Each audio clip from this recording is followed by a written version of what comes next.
ஆச்சாரியனை பிடிச்சுக்கோ, அதுதான் கடைசி. அது கடைசி இல்லை.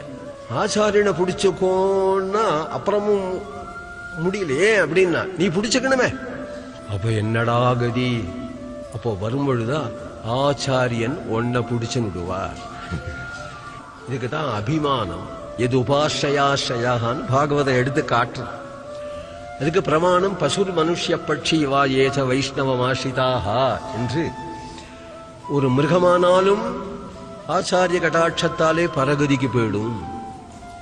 ஆச்சாரிய கடாட்சத்தாலே வீட்டு பூனை கூட பரகதிக்கு போயிடும். ஆச்சாரிய கடாட்சத்தாலே எரும மாடு கூட பரகதிக்கு போயிடும்.